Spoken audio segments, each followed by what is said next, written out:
buenos días. Quería hacer un pequeño comentario y un análisis corto sobre un tema que confunde mucho a las personas que no conocen bien y que también sirve en otros casos para comercializar.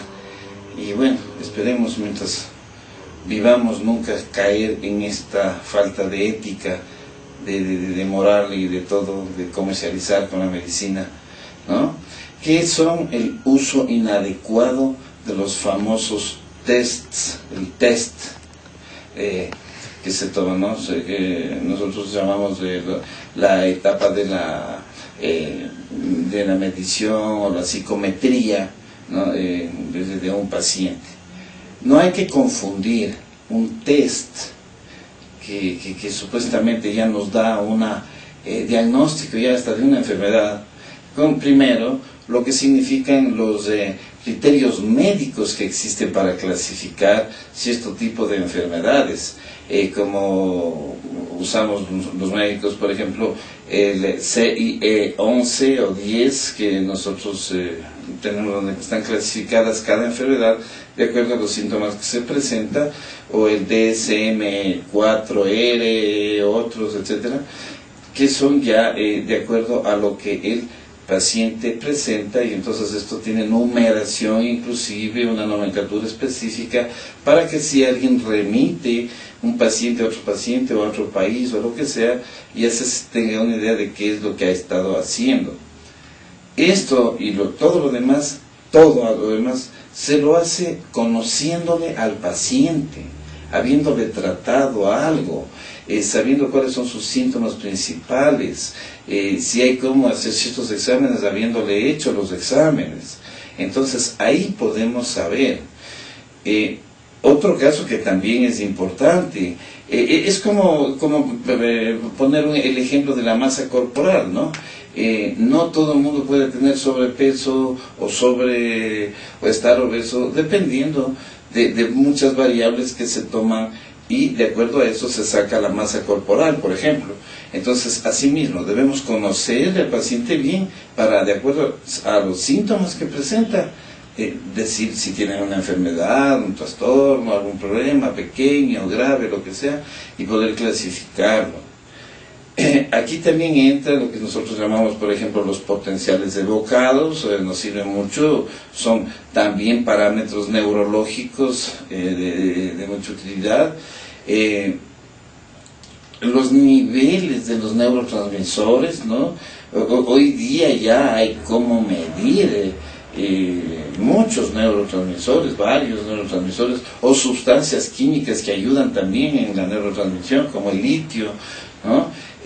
También la serotonina, la adrenalina, varias sustancias. Esto, más una entrevista adecuada con un paciente, nos va a ayudar a que nosotros digamos el diagnóstico, ¿no? Los tests que son muy frecuentes, por ejemplo, estos tests de personalidad, que test para ver si yo manejo mejor el lóbulo izquierdo que el derecho, a qué tengo vocación para estudiar o no, que si tengo una deficiencia en lo que es ejercicios numéricos o pensamientos abstractos, lógicos, etcétera. Entonces ya no puedo estudiar nada que tenga que ver con números, con matemáticas, con física, con lo que sea. Y cuántos ejemplos existen que a uno mismo me han comentado, diciendo: doctor, yo fracasé un montón de esos test que me hacían, pero ahora son ingenieros, arquitectos, gente de computación, etcétera, exitosa, ¿no? Entonces, estos tests son los que deben de ser aplicados básicamente por psicólogos clínicos, que son quienes mejor manejan esto, psiquiatras y menos un poco los neurólogos. Estos tests son proyectivos, ¿no? Es decir, proyectan lo que la persona, el chico, el individuo, quien sea, escribe, dibuja, contesta una pregunta, etcétera. De acuerdo a lo que yo le conozco al niño, por ejemplo, al anciano, a la persona, a cualquier cliente, como se dice, pero yo prefiero decir paciente, uno da ya más o menos una idea de lo que puede el paciente ser, tener, padecer o tener una aptitud para alguna actividad específica, ¿no? Pero no tiene que ser simplemente lleno este test, de acuerdo al test, entonces ya tengo tal enfermedad. Eso no es así.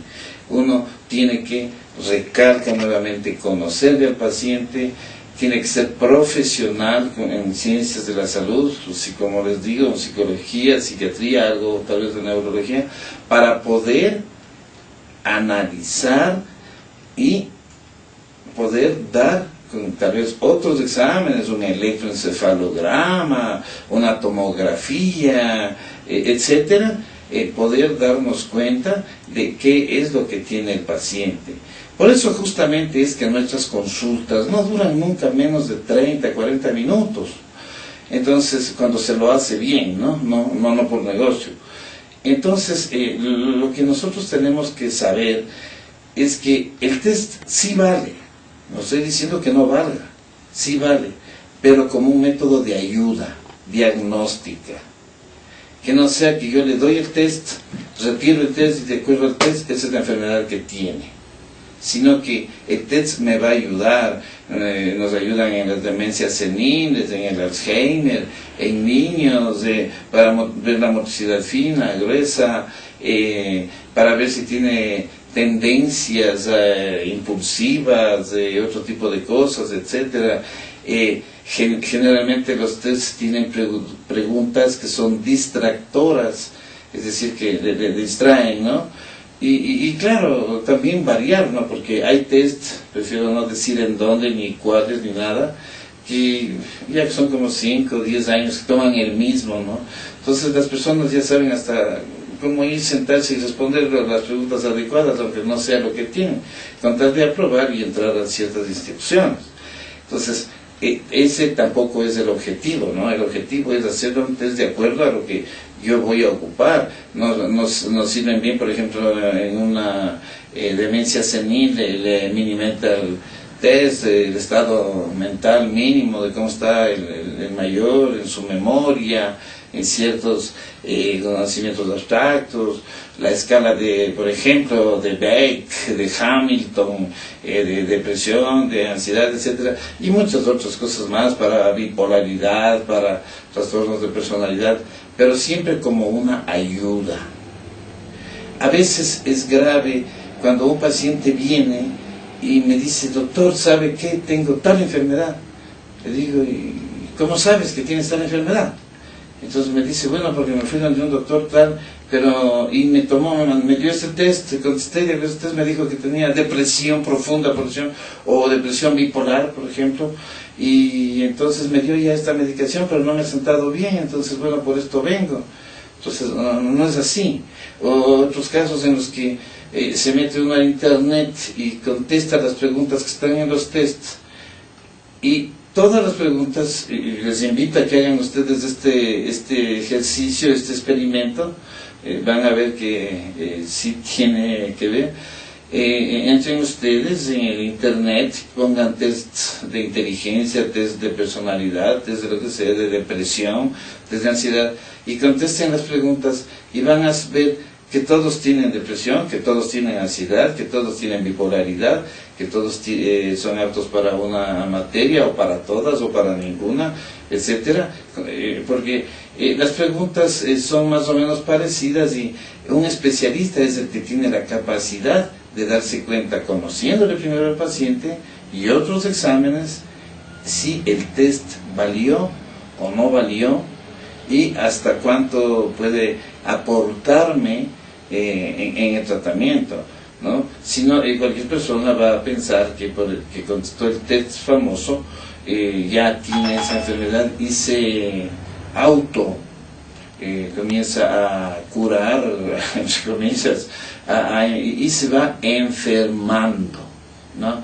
Muchas veces no tiene nada, es algo transitorio, pero justo en ese momento estaba un poco apesadumbrado con algún problema o algo, entró a un test de depresión en el internet, y entonces claro, tiene depresión. Entró a otro test de depresión bipolar, tiene depresión bipolar. Entró a un test de depresión reactiva o de depresión endógena también. Entonces tiene todas las depresiones. Entonces no es así. Entonces es una ayuda, igual que los datos que nos dan los pacientes en medicina, como por ejemplo en la anamnesis, cuando nosotros le hacemos una pregunta al paciente de toda su vida, enfermedades que haya tenido, alergias, patologías de familiares, ¿no?, anteriores, etcétera, y que eso nos puede ayudar a encaminarnos sabiendo que no hay una persona que sea igual a otra. Entonces, con lo que conozcamos del paciente, sabemos que ese paciente, la persona que le estamos viendo, qué es lo que tiene y cómo vamos a enfocar y planificar el tratamiento y en lo mejor de lo posible la curación.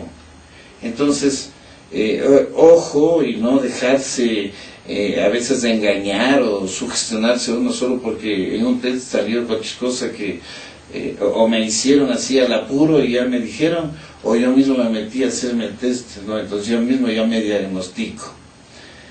Esto se me había estado pasando antes por alto realmente, pero quería ahora sí aprovechar y agradecer, porque ha habido varias personas que me han preguntado justamente, ¿no? Me han dicho, doctor, vi este libro, vi en la televisión, o leí en internet, y me dice, y de acuerdo a eso, yo tengo esto, lo otro.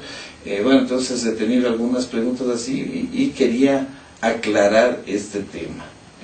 Ojalá quede claro. Y también, cierto, hay muchos test ya que no se utilizan siquiera, porque, por ejemplo, el famoso test de Rorschach, en el cual ya no es la interpretación personal de quien lo hace, ¿no? Si nos ponemos 5 profesionales en salud mental, los 5 vamos a tener una interpretación de lo que el paciente vio en los dibujitos y en los colorcitos, ¿no? Entonces, sí existen ya tests que son efectivamente bastante científicos y una ayuda, vuelvo a recalcar, para el diagnóstico. Nada más. Muchas gracias por haberme soportado estos minutitos. Gracias, hasta luego.